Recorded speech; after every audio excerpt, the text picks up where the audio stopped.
The story opens on Earth in the year 2247, where humans have recently joined the Galactic Collective, an interstellar community of over 200 sentient species that has existed for millennia. This is humanity's first century as a recognized member of this vast civilization, a position that brings both wonder and profound uncertainty.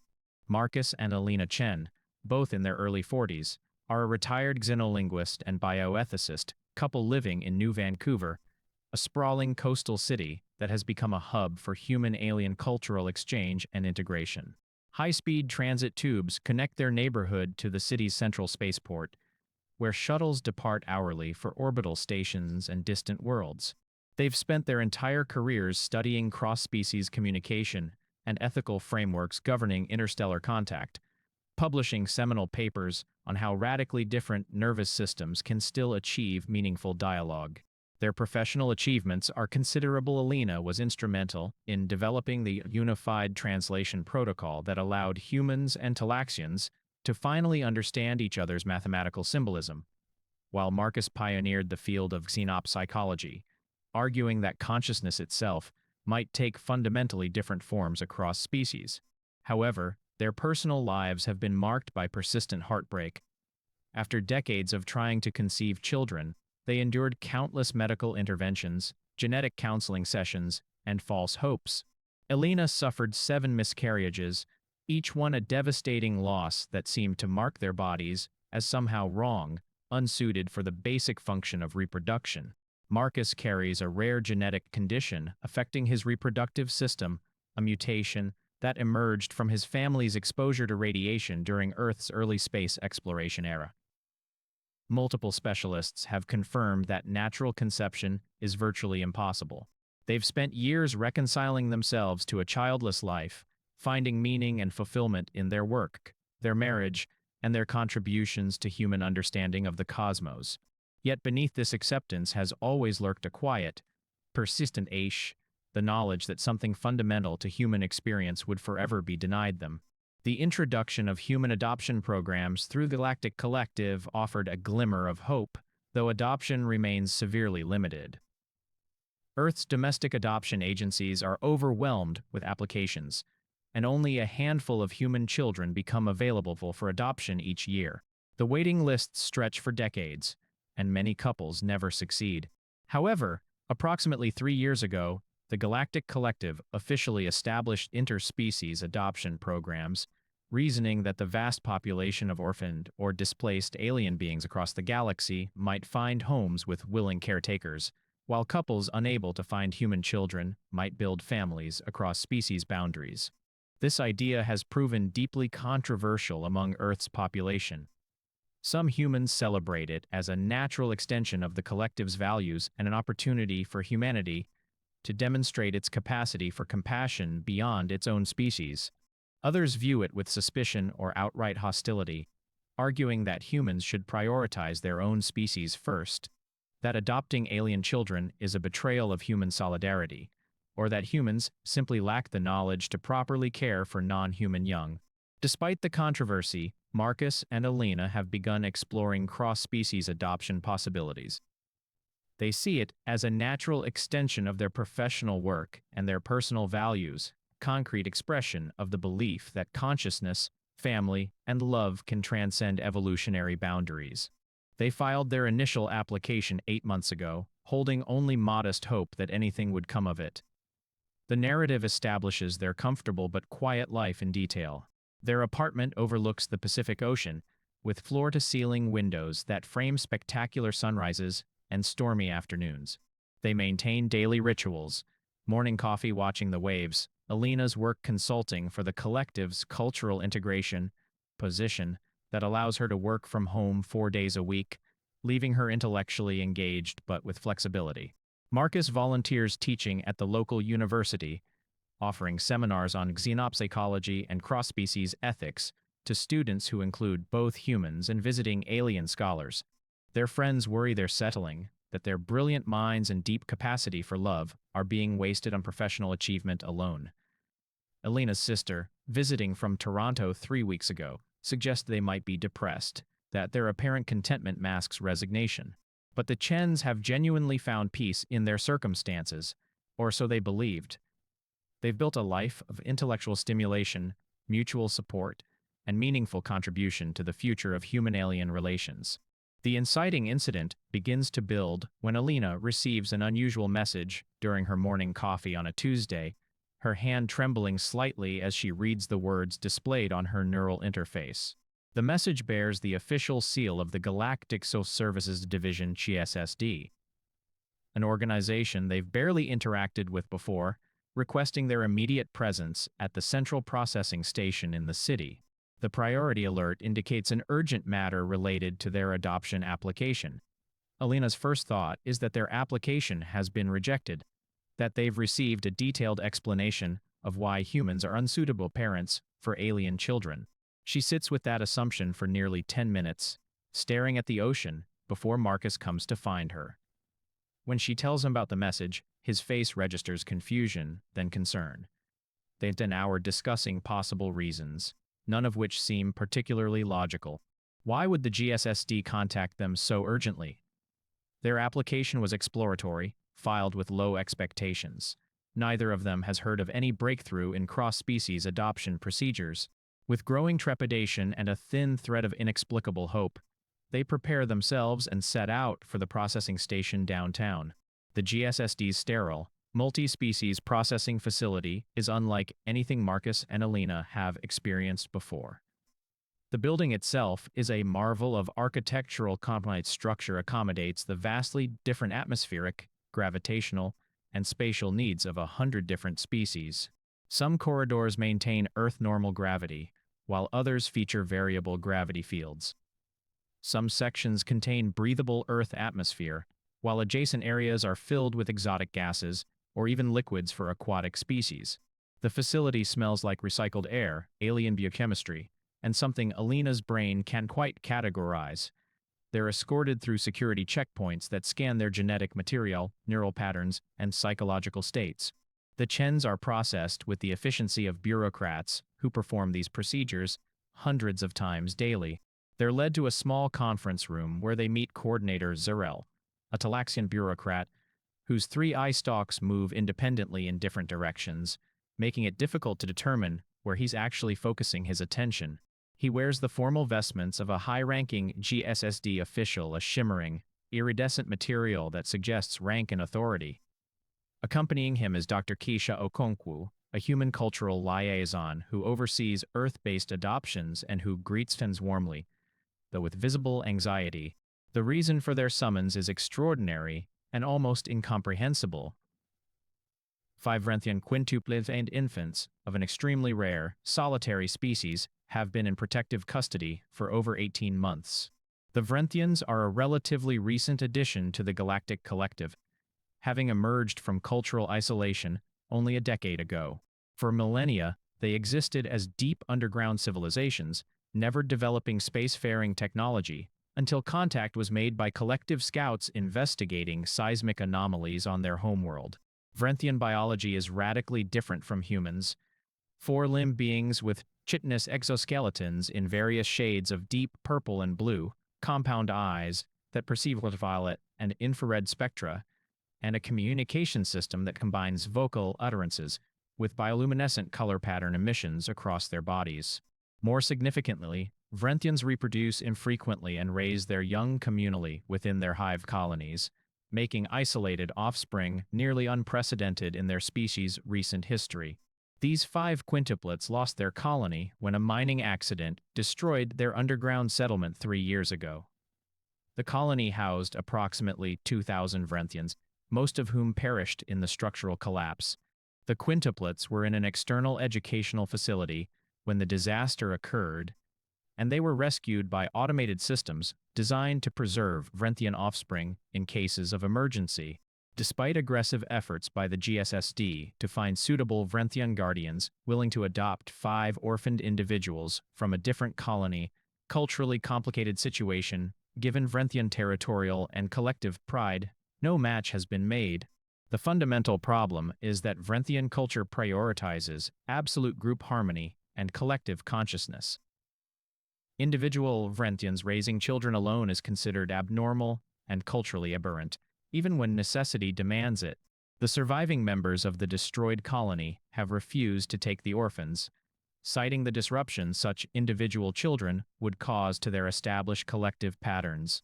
Other Vrenthian colonies have been approached, but have similarly declined, unwilling to disrupt their internal balance for external obligation.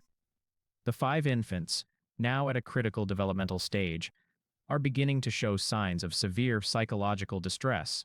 Their bioluminescent color patterns, which should be developing into increasingly complex and expressive sequences, have become muted and repetitive. Their metabolic rates have slowed, a sign in Vrenthian physiology that indicates psychological depression. Most alarming, Dr. Okonkwo explains with visible gravity, similar cases of isolated Vrenthian orphans in the distant past have resulted in permanent psychological damage. These individuals never fully developed healthy emotional or social capacities and have become perpetual burdens on their communities, unable to participate meaningfully in collective life. The GSSD has been reviewing the adoption database for any family that demonstrates the right combination of patience, cross-cultural fluency, genuine openness to difference, and emotional stability. The Chens application, filed months ago without much hope, has been flagged by the GSSD's advanced matching algorithms as an exceptional match, perhaps the best match the system has ever identified for an interspecies placement. However, Coordinator Zurel seems deeply uncomfortable with the proposition, his eye stalks swiveling in agitated patterns. He explains, with the cautious language of bureaucrats, that this would be unprecedented in GSSD history, that there are substantial regulatory concerns, and that philosophical implications are not yet adequately theorized. He references protocols established during the Vrenthian accession to the collective that grant the species certain autonomies regarding child-rearing practices, suggesting those protocols may preclude humans from adopting Vrenthian young. He also mentions concerns from the Collective Species Integrity Board, which has previously raised objections to cross-species placements involving rare or endangered species. The cultural divide between what the Chens do and what the Chens would be required to do is immediately apparent. Vrenthians are physiologically different from humans in nearly every meaningful way. Their forelimb anatomy is less flexible than human bipedalism. Their chitinous exoskeletons require specific humidity levels and temperature ranges to remain healthy. Bioluminescent markings are a primary language and emotional expression system rather than supplementary to vocal communication. Their cognitive processes, shaped by millennia of collective thinking, may be fundamentally different from individual human consciousness.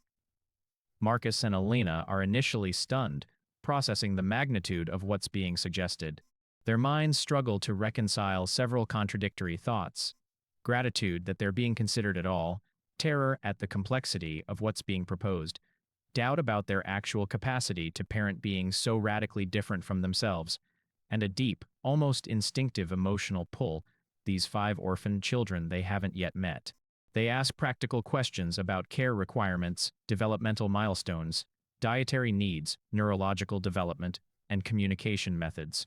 Dr. Okonkwo provides information, pulling up extensive files detailing everything known about Vrenthian child development, but the honest truth emerges quickly.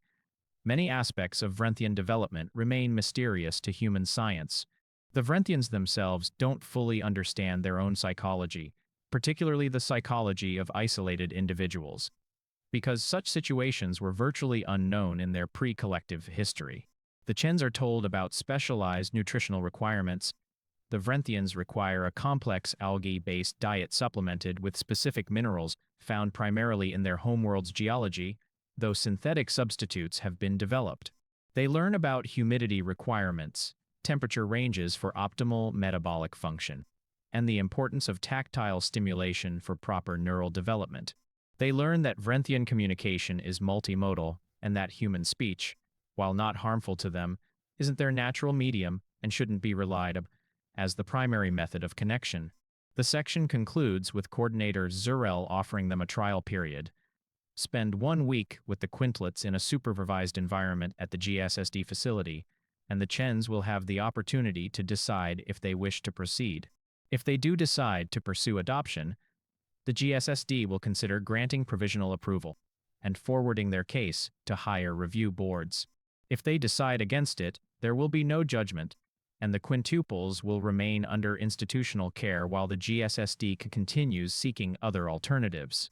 Zarel makes it clear that many bureaucratic obstacles still remain, that there's no guarantee the application will be approved even if the trial is successful, and that there's substantial political resistance to cross-species adoption on multiple fronts. He warns them that proceeding will subject them to scrutiny, criticism, and potentially dangerous public backlash from both human and Vrenthian communities. The trial week is presented as a beginning, not a conclusion. Marcus and Elena are given contact information and told to respond within 48 hours if they wish to participate. The Chens enter the GSSD's nursery wing on a Friday morning, stepping into an environment that seems genuinely alien despite being designed by an interstellar bureaucracy. The nursery occupies an entire sector of the facility, with conditions precisely calibrated to Vrenthian specifications. The lighting is subdued in the violet and ultraviolet spectra that Vrenthians perceive as normal daylight. The humidity hovers around 85%, creating an atmosphere that feels almost liquid to human senses. The temperature sits at exactly 23.7 degrees Celsius, monitored constantly by environmental systems. The substrate covering the floor is a specialized material designed to mimic the texture and composition of Vrenthian, soft enough to support their bodies, but firm enough to prevent muscle atrophy. The 5 Vrenthian infants are kept in individual enclosures designed to provide security while allowing observation, though these enclosures are being gradually merged in preparation for eventual communal living. The infants, named Kesh, Vex, Thoril, Cien, and Lyra, names assigned by GSSD staff during intake, as Vrenthian naming conventions are concept-based rather than linear sound patterns, are initially wary of the human newcomers. They retreat into the darker corners of their enclosures, their bioluminescent patterns dimming to almost invisible levels. However, within hours, a remarkable connection begins to form in ways that neither Marcus nor Elena fully understand. Elena notices, through careful observation, that the Vrenthian young respond to emotional resonance rather than logical communication. She sits quietly near Kesh's enclosure, not attempting interaction or communication, simply being present with genuine affection and patience. Gradually, Kesh's color patterns begin to shift, dramatically, but perceptibly, moving from the murky gray-blue of fear toward warmer, more vibrant purples. Elena realizes she's experiencing a feedback loop of communication that transcends language entirely. As her own emotional state becomes calmer and more accepting, Kesh's patterns become more expressive. As Kesh becomes more active and curious, Elena experiences genuine joy that radiates outward into the room. The process is slow, subtle, profoundly real. Marcus discovers that the infants have been gradually losing their ability to produce certain color frequencies, particularly the warmer reds and yellows that indicate health and contentment in Vrenthian biology. This observation becomes central to his understanding of their situation. These children aren't just orphaned. They're psychologically dying without proper bonding and stimulation. The institutional care, while providing physical sustenance, cannot provide the emotional resonance that Vrenthian young require for proper development. Over the course of the week, the Chens spend 14 hours daily with the Quintuplets. They learn through trial and error that Vrenthian infants require constant tactile engagement. They need to be held, gently touched, and physically present with caregivers. This is challenging given the infants' chitinous exoskeletons, which feel rough and strange to human hands, and the risk of causing them harm through improper handling. They learn that the infants communicate primarily through color patterns, and while human speech isn't harmful, it's also largely ineffective as a communication mechanism. Elena begins teaching herself basic Vrenthian pattern communication by studying recordings in the GSSD database, and by attempting to mirror the color patterns she observes. She practices in front of specialized lighting equipment, trying to internalize the rhythm and meaning of the patterns. Marcus researches Vrenthian developmental psychology, accessing every academic paper and case study available. His research is something that terrifies him. Institutionalized Vrenthian children have historically suffered severe psychological damage, when deprived of familial bonding. In documented cases from pre-collective Vrenthian history, orphaned or isolated young became deeply dysfunctional, incapable of participating in collective society, prone to what Vrenthian psychology terms resonance failure, an inability to harmonize with group consciousness that leaves them perpetually isolated even within communities. Some became violent, others became catatonic.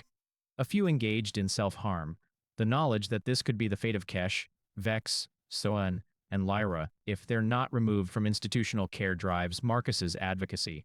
The rising conflict deepens when external complications emerge. Several GSSD bureaucrats, led by a Zengari administrator named Collector Katosh, begin raising formal objections to the proposed adoption. Katosh is a formidable figure, a Zengari whose crystalline biology gives them an appearance of absolute rigidity and whose reputation suggests an equally inflexible adherence to regulation and protocol. Katosh argues that humans lack the evolutionary capacity to understand Vrenthian needs, that millennia of separate evolutionary development mean humans and Vrenthians operate from fundamentally incompatible biological and psychological frameworks. Katosh argues that the adoption would set a dangerous precedent for interspecies child rearing, opening floodgates to inappropriate placements that would result in psychological harm to vulnerable alien youth. Katosh further argues that if the placement fails, and Katosh presents statistical evidence suggesting a 40% failure rate for interspecies adoptions within the first 5 years, it could cause irreparable harm to the infant's already fragile psyches and damage human-Vrenthian relations at a critical juncture in their species' integration into the collective. Katosh's arguments trigger a formal review process that extends far beyond the Chens' control. The case file is escalated to the GSSD's Ethics Review Board, the Species Integrity Committee, and the Collective's Department of Cultural Preservation. Each bureaucratic body raises its own concerns, files its own documentation, and schedules its own hearings. The process that was supposed to conclude within 1 week is now projected to take months, possibly years. Additionally, Elena receives a disturbing visit from Dr. Helena Vasquez, a human scientist who specializes in comparative neurology and has been studying Vrenthian neurological development at the request of the GSSD. Vasquez arrives at the nursery one afternoon with visible anxiety and asks to speak with Elena privately. She reveals information that shocks Elena to her core.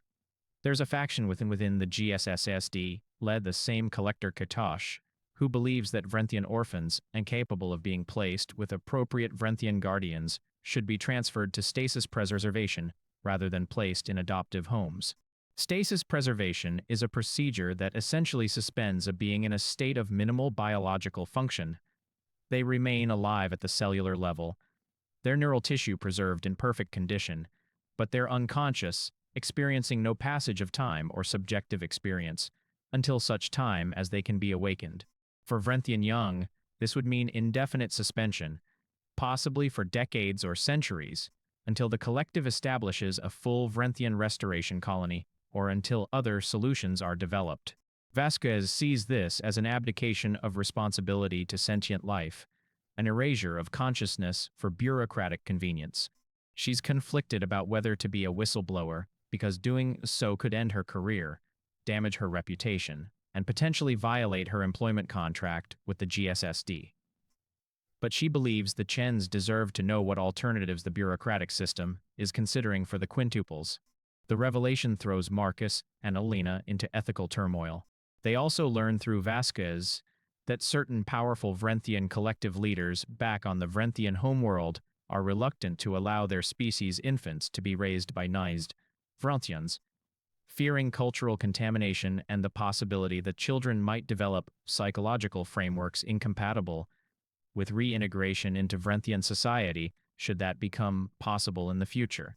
Some Vrenthian voices have suggested that stasis preservation is preferable to human adoption precisely because it preserves the possibility of future re-education and integration, whereas human adoption might permanently alter the cognition in ways that would make reintegration impossible. The week concludes with an emotional peak that shapes Marcus and Elena's understanding of their situation. The Chens have formed a genuine, deep attachment to the quintuplets. Kesh has become visibly healthier, with color patterns that shift between contemplative blues and curious purples. Vex has emerged as the most physically active, engaging in play behaviors that suggest developing personality and interest in the world. Thorol remains quiet, but increasingly attentive, watching the Chens with an intensity that suggests deep cognitive processing. Cien has become surprisingly social, displaying patterns that the Chens interpret as joy and affection. Lyra, the smallest and most vulnerable, has begun to respond to Elena's touch in ways that suggest she's recovering from some form of early trauma. The children are clearly thriving in the Chen's presence. Yet bureaucratic and political landscape surrounding them has become treacherous and uncertain. Zurel informs Marcus and Elena that the provisional approval they were promised is now under internal review, and a decision might take months or longer. The case has become politically complicated, with multiple factions advocating for different outcomes. The section ends with Marcus and Elena facing an existential choice. Do they push forward with the adoption process, knowing that doing so will embroil them in Galactic Collective politics, potentially damage their professional reputations, subject them to public criticism and possibly personal danger, and risk devastating heartbreak if the process ultimately fails and the quintuples are removed from their care? Or do they withdraw now, preserve their peace, and allow the children to enter stasis preservation or remain in institutional care? The bioluminescent patterns of the quintuplets flickering in the darkness of their observation chamber become a haunting image, representing the life or death stakes of their decision. As Elena watches Lyra's patterns shift from distressed gray to hopeful purple, she knows they cannot simply walk away. The climax unfolds across multiple intersecting crises that converge over a span of 3 weeks, building tension toward a resolution that will reshape the futures of the Chen family and potentially alter the course of human Vrenthian relations. The first crisis emerges when Dr. Vasquez, facing increasing pressure from Katosh to process the stasis preservation paperwork and make permanent decisions regarding the quintuples of fate, makes the difficult decision to become a whistleblower. She contacts journalists with credible security clearances, providing them with documentation of the GSSD's stasis preservation proposal and the bureaucratic mechanisms through which this decision was being made with knowledge or consent of the affected children or the Chens, who had expressed their willingness to become guardians.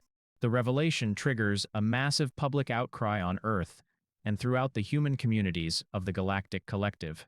Humans, many of whom have embraced the narrative that joining the collective represented an opportunity for humanity to expand its moral circle and prove its capacity for compassion beyond its own species, are horrified by the implications of stasis preservation. The media frames the situation as a species-level ethical crisis. Are humans and other species really equals in the Galactic Collective if bureaucratic convenience and political calculation can override the rights of sentient beings? Why would the collective preserve a species young in suspended animation when willing guardians exist? The human media coverage becomes increasingly sensationalized and emotional, portraying the Chens as heroes fighting a bureaucratic system intent on denying life to innocent children, and portraying Katosh and the stasis preservation faction as callous, anti-life, and fundamentally disrespecting Vrenthian autonomy and dignity. Simultaneously, Vrenthian media picks up the story, but their coverage is more complex and politically fractured. Some Vrenthian voices celebrate the willingness to adopt and see it as evidence of human commitment to Vrenthian survival and integration. Other voices express profound anxiety about cultural contamination and the loss of authentic Vrenthian identity. Still others raise questions about whether this represents a failure of Vrenthian collective responsibility and whether accepting human adoption is a shameful capitulation to necessity rather than a genuine choice. The political pressure forces the Galactic Collective's High Council to intervene and accelerate the Chen adoption case from routine bureaucratic processing into an emergency session scheduled to occur within 10 days. However, the political calculus becomes exponentially more complex when representatives from the Vrenthian homeworld colonies arrive at Earth, traveling at relativistic speeds through space-time folded transit routes. To participate in the emergency hearing, these delegates, led by High Resonator Thex, a Vrenthian elder and cultural authority whose compound eyes glow with an ancient intelligence and whose bioluminescent patterns move with the precision of a master calligrapher, are surprisingly not opposed to the adoption, to everyone's shock and surprise. Thex reveals during pre-hearing consultations that the 5 quintuplets were deemed discordant by traditional Vrenthian collective standards even before the mining accident. Their neurological patterns, analyzed through Vrenthian consciousness harmonization protocols, showed unusual variability and individuality. They were resistant to the complete neural synchronization that hive collective consciousness requires. In traditional Vrenthian society, such individuals would have been sequestered in peripheral colonies, given only symbolic or non-critical roles in collective functioning, essentially marginalized to prevent their developmental divergence from disrupting the perfect unity required for collective consciousness to function optimally. However, Thex articulates a revolutionary vision. Perhaps human adoption of these discordant children is not a corruption or violation of Vrenthian culture, but an evolution of it. Perhaps these children, raised by caring human guardians who celebrate rather than suppress their individuality and difference, might become something unprecedented bridges between species.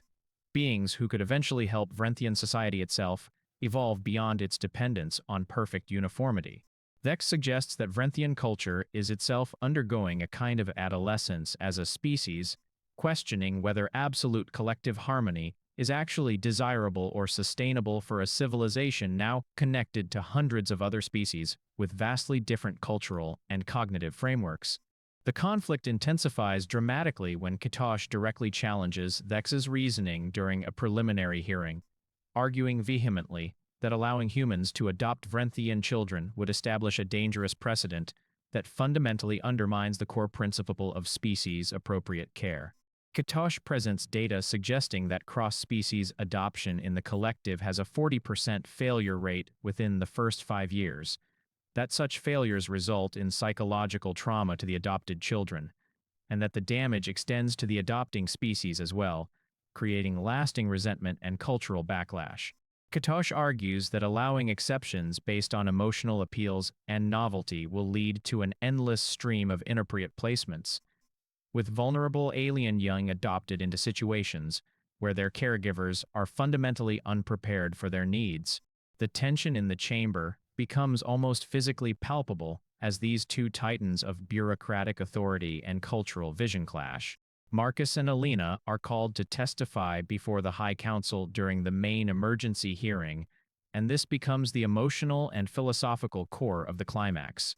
Marcus speaks first, presenting comprehensive documentation of the quintuplets' neurological development over the week he and Elena spent with them. He presents scientific evidence that their color frequency emissions are not only stabilizing but actively expanding and becoming more complex when exposed to human caregiving, a development that directly contradicts earlier claims of biological incompatibility. He presents data showing improvement in their metabolic rates, their responsiveness, their engagement with their environment. He speaks about the neuroscience of bonding, explaining that attachment behaviors and caregiving responses exist across species boundaries, that the neural structures underlying parental love are remarkably conserved across millions of years of evolution. He challenges Katosh's statistical claims, noting that many of the cross-species adoption failures occurred in situations with far less cultural compatibility or caregiver preparation than Marcus and Elena possess. Elena speaks second, and her testimony is more emotional and philosophical rather than scientific. She describes in vivid, poetic language the bonding process with the quintuplets, the way their bioluminescent patterns responded to her presence, the feedback loop of emotional connection that transcended language or species. She speaks about Lyra's gradual emergence from psychological depression, about Cien's developing personality and social curiosity, about the simple joy of holding Kesh and feeling the infant's body gradually relax into her arms. She argues that love is not species-specific, that the deep human drive to nurture and protect can span evolutionary gulfs, that consciousness and emotion are the true common languages beneath the surface differences of form and biology. She speaks about the moral obligation that humans, as a newly joined species in the collective, have to demonstrate their capacity for genuine ethical action beyond narrow self-interest. She asks the council, if humans cannot extend compassion to helpless alien infants when they have the capacity to do so, what does that say about humanity's place in the collective? The testimony sway any council members, and the chamber begins to shift towards supporting the adoption. However, Katosh makes a final, desperate gambit that nearly derails everything. Katosh presents evidence of an obscure clause in the original Vrenthian accession treaty negotiated during their initial contact with the collective. This clause grants the collective's bureaucratic apparatus authority to override individual adopt placements. They're deemed to pose a cultural integrity risk to the adopted child's species of origin. Katosh moves formally to invoke this clause and transfer the quintuplets immediately to the stasis preservation program, arguing that their adoption by humans represents exactly such a risk. The chamber erupts in confusion, with various council members consulting legal databases and checking the validity of Katosh's interpretation. The tension peaks at a level that feels genuinely dangerous. If the clause is valid and Katosh's invocation is legal, then the Chen adoption could be halted by pure bureaucratic mechanism, regardless of council sentiment or ethical considerations. The resolution of the climax occurs when High Resonator Thex stands and speaks with an authority that silences the entire chamber. Thex declares, with an intensity conveyed through bioluminescent patterns that even non-Vrenthian observers recognize as profound, that any invocation of the clause would be interpreted by the Vrenthian homeworld colonies as a violation of their newly negotiated autonomy within the collective. Thex essentially threatens, with diplomatic precision and thinly veiled threat, to withdraw Vrenthian participation in the Galactic Collective if the bureaucratic apparatus overrides Vrenthian Collective will regarding the disposition of Vrenthian orphans. This creates a diplomatic standoff of extraordinary magnitude. The collective cannot afford to lose Vrenthian partnership, as the species brings valuable biological expertise and resources. Yet allowing the Chen adoption sets a precedent that could overwhelm GSSD resources with applications from other species and other families, potentially destabilizing the carefully controlled interspecies adoption framework. The High Council convenes in closed session to negotiate a compromise, deliberating for nearly 8 hours while Marcus and Elena wait in an adjacent chamber, their hands clasped, their fate hanging in bureaucratic balance. The resolution of the climax is deliberately morally complex and genuinely unexpected rather than a clear triumph. The High Council votes to approve Chen adoption by a margin of 7-7-4, far closer vote than the public testimony would have suggested. However, this approval comes packaged with massive caveats. The Chens will not simply be allowed to become parents to the quintuplets and fade back into private life. Instead, they will become test subjects for a new, officially mandated pilot program for cross-species familial integration.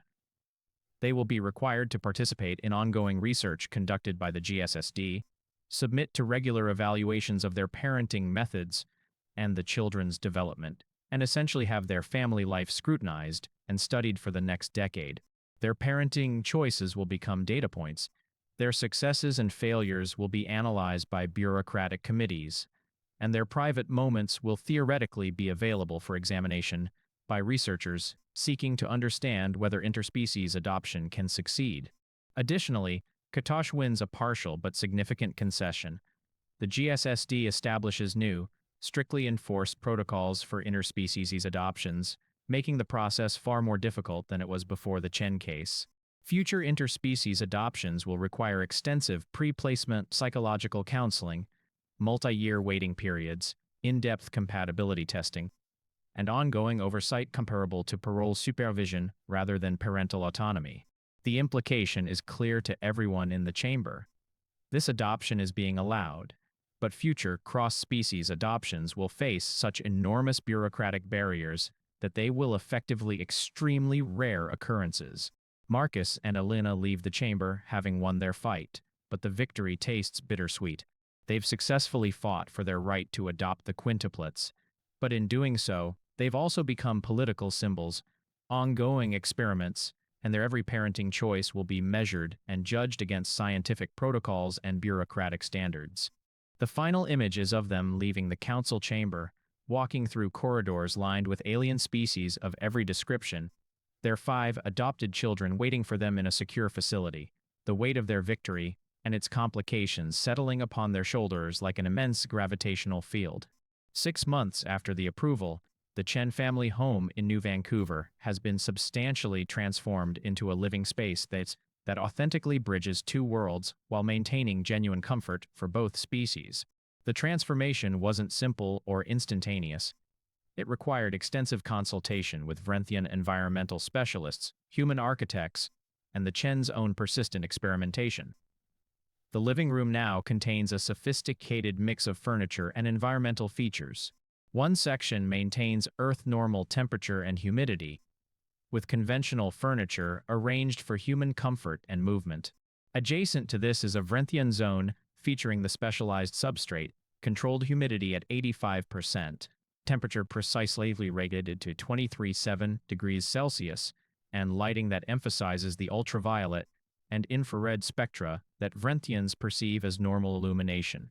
These zones connect seamlessly rather than existing as separate chambers, allowing the family to move in while maintaining environmental comfort for all household members. The kitchen has been retrofitted with sophisticated equipment capable of preparing both human food and the nutrient-rich algae compounds and mineral supplements the Vrenthians require. The Chens quickly discovered that Vrenthian nutrition is substantially more complex than human nutrition, with specific mineral requirements that must be precisely balanced. Too much iron causes neurological disturbances. Insufficient calcium impairs their chitinous structure development. Elena became something of an expert in Vrenthian dietary chemistry, consulting with biochemists and gradually developing a sophisticated meal planning system that keeps all 5 children nutritionally optimized. The Chens have become local celebrities in New Vancouver, and to a lesser extent, throughout human communities in the Galactic Collective. Their adoption has been covered extensively by human media outlets, analyzed by cultural commentators, and debated in ethics seminars and philosophy circles. They've been invited to speak at universities, to participate in documentaries about cross-species integration, and to serve as advisors to other families considering interspecies adoption. Some human communities celebrate them as pioneers and symbols of humanity's capacity for compassion and moral evolution. Other communities view them with suspicion or outright hostility, particularly among more conservative or isolationist human factions. The Chens have received anonymous messages of both adoration and hatred, declarations of support and suggestions that they're betraying humanity's essential character by raising alien young. They've learned to ignore much of this external judgment while remaining alert to genuine threats. The reality of their daily life, however, is far more complex and nuanced than any media narrative or political symbol could possibly capture. The quintuplets are growing with remarkable rapidity. By human standard, Vrenthian children develop much faster than human children, reaching cognitive maturity in roughly 10 years instead of the 18 years humans require. Each infant has begun to develop distinct personality traits that surprise the Chens with their apparent arbitrariness and uniqueness.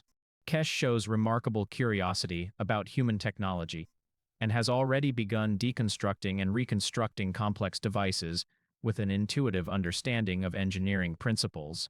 At barely 1 year old in human terms, Kesh is already capable of removing and reassembling Marcus's neural interface without damaging the delicate components. Vex is the most physically active of the quintuplets, exhibiting patterns that suggest a deep love of movement and kinetic exploration. Vex is constantly in motion, testing the physical environment, discovering the consequences of actions, developing the muscle control and spatial awareness that will serve as the foundation for more complex abilities later. Thorol is quiet and introspective, spending hours observing human and Vrenthian cultural recordings, absorbing information with an intensity that suggests a fundamentally contemplative nature. Cien is deeply social and remarkably emotionally complex, constantly seeking interaction and displaying sophisticated color pattern sequences that Elena has begun as distinct thoughts and requests rather than generic infant communication. Lyra is the smallest and most physically vulnerable, having suffered from developmental delays during her time in institutional care, but she's now showing remarkable progress in the loving environment of the Chen home. Her color patterns have become increasingly vivid and expressive, and she's formed a particularly close bond with Marcus, often seeking his physical presence when she feels anxious or uncertain about something in the environment. Elena has discovered, almost accidentally, that she has a natural, almost intuitive talent for learning and producing Vrenthian color pattern communication. Her neural pathways, shaped decades of studying alien linguistics, seem particularly adaptable to learning this nonverbal communication system. She's begun collaborating with linguists at the university to develop a more comprehensive framework for human Vrenthian translation. Working create systematic protocols that would allow other humans to learn Vrenthian communication rather than requiring each human to intuitively develop their own system. This work has inadvertently revealed something philosophically profound. Vrenthian color pattern communication contains philosophical and emotional nuance that is nearly impossible to translate into human language. Concepts that Vrenthians express through combinations of color, brightness, and pattern sequencing don't have direct equivalents in human linguistic categories. Communicating regularly with the Quintuplets has forced Elena her conception of what it means to think and feel. She's begun developing entirely new categories of philosophical thought attempting to describe Vrenthian concepts like resonance harmony, a state of collective consciousness that seems to involve something between telepathy and orchestrated group thought, and pattern recognition beyond visual. The Vrenthian ability to perceive and understand social and emotional dynamics in ways that seem to transcend individual cognition. Marcus has become something of a developmental psychologist specializing in cross-species child-rearing, a field that barely existed before the Chen family began their experiment. The research produced by observing the quintuplets' development has been published in several prestigious journals, and his observations about how the Vrenthian children are simultaneously learning emotional regulation and language while maintaining and developing their own forms of expression have challenged existing theories about the rigidity of species-specific developmental pathways. His work has suggested that cross-species development might actually expand cognitive and emotional capacities rather than limit them. That children raised across species boundaries might develop capabilities and perspectives unavailable to children raised within pure species contexts. However, the resolution also contains significant tensions and complications that complicate the appearance of triumph. The GSSD's research team visits monthly to conduct formal evaluations, which creates stress and awkwardness in the family dynamic. The Chens are constantly aware that they're not just raising children, they're providing data for an experiment. While the research team is professionally respectful and genuinely interested in the family's well-being, their presence fundamentally changes the nature of family life. The Chens must document feeding patterns, sleep patterns, behavioral observations, and developmental milestones in precise, scientific language. There's always the possibility that some observation or practice will be flagged as inappropriate or ineffective, resulting in recommendations or interventions that override parental judgment. The pilot program has attracted other families interested in cross-species adoption, but most applications are rejected due to the new strict protocols established by Kitosh and the bureaucratic apparatus. This has created genuine resentment in some quarters. Families that genuinely believed they could adopt alien children and provide them loving homes have been turned away by a system that now demands years of preparation, extensive psychological testing, and compatibility analyses that are often opaque in their criteria and outcomes. Some of these rejected families blame the Chen family's success for having made the process impossibly restrictive, expressing their frustration through media commentary and online activism. More significantly, tensions have emerged within the human community regarding the adoption's broader implications. A small but vocal faction argues that the Chens are appropriating alien children for personal fulfillment, and that resources devoted to cross-species care should instead go to expanding human adoption programs and supporting human families first. This faction publishes manifestos about human species solidarity and argues that welcoming alien children into human families represents a betrayal of human collective interest. Anonymous messages expressing these sentiments have been sent to the Chen, some merely expressing disagreement, others containing thinly veiled threats or suggestions of violence. Marcus and Elena have had to implement security measures, installing biometric locks and monitoring systems, a sad but necessary response to the hostility emerging from some segments of human society. 2 years after the adoption, the quintuples are approaching 4 years old in physical development, but already displaying cognitive maturity equivalent to 7 or 8-year-old humans. This accelerated development creates its own challenges and surprises. The GSSD pilot program has been officially expanded to allow a small number of additional cross-species adoptions, though the process remains intensely scrutinized and rare. The Chens family has become a model case study in the ongoing research. Their children are thriving by every measurable metric. Their research has contributed significantly to our understanding of cross-species developmental psychology, and there have been no major crises or fundamental failures. The external success masks internal complexity, as most human lives do. However, the epilogue introduces new and profoundly significant complications that suggest the story is far from over, and that the implications of this family's existence are expanding far beyond what anyone originally anticipated. Elena receives a communication from an unexpected source one morning. A representative of the Vrenthian Collective Assembly on the home world reaches out, requesting that the quintuples' input and perspective be consulted on a significant diplomatic and existential issue, Vrenthian civilization. The Vrenthian species is facing a critical decision about their long-term integration into the Galactic Collective and their own internal future. A profound philosophical and practical question has emerged within Vrenthian society. Should individual consciousness and personal autonomy be increasingly valued alongside collective harmony, or should Vrenthian civilization continue pursuing the absolute uniformity of consciousness that has historically defined their species?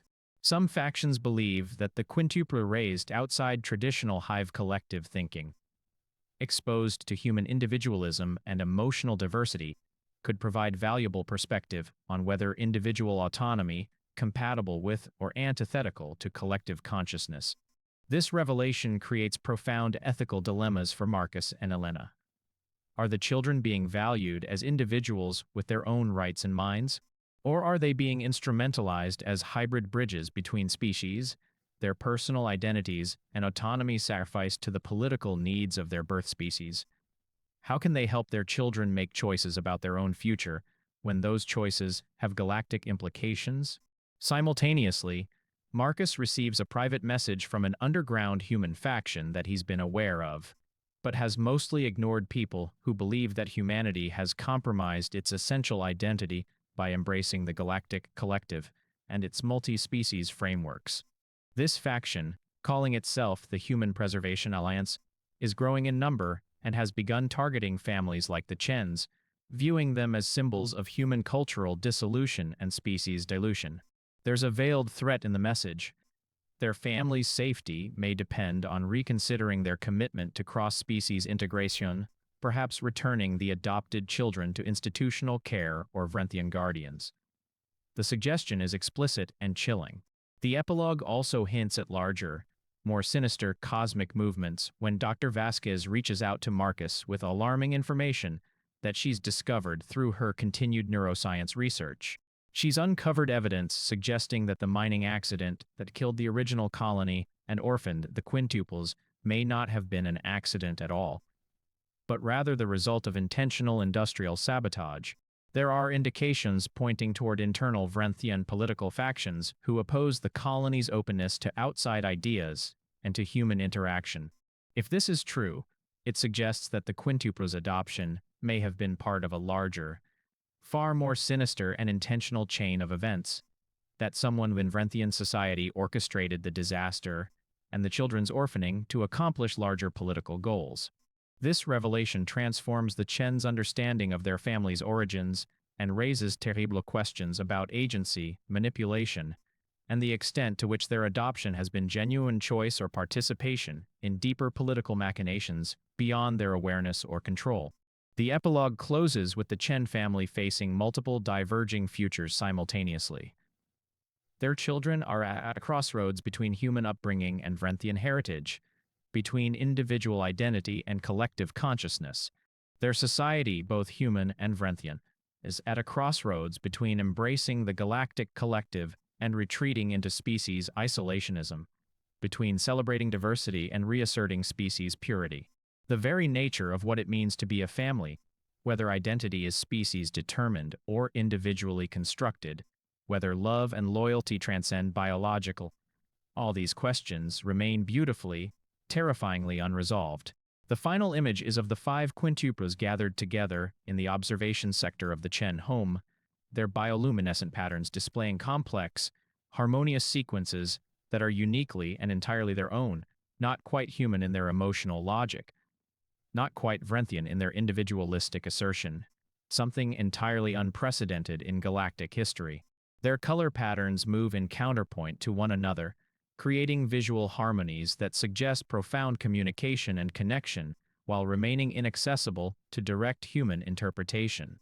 The story ends with the implicit suggestion that their generation might represent something profound and transformative, not the triumph of human values or Vrenthian traditions, but the emergence of something genuinely unprecedented in the Galactic Collective authentic cross-species synthesis, new forms of consciousness that incorporate elements of both heritage while transcending both limitations. However, whether this synthesis will be embraced and celebrated by the larger forces operating within galactic society, or whether it will be violently rigid, suppressed, and potentially weaponized, remains profoundly uncertain. The fate of the Chen family and their adopted children dangles in narrative suspension, leaving room for sequels, conflicts, revelations, and continued exploration of these profound philosophical and practical themes regarding identity, family, consciousness, and the possibility of genuine, meaningful connection across the vast gulfs of evolutionary difference.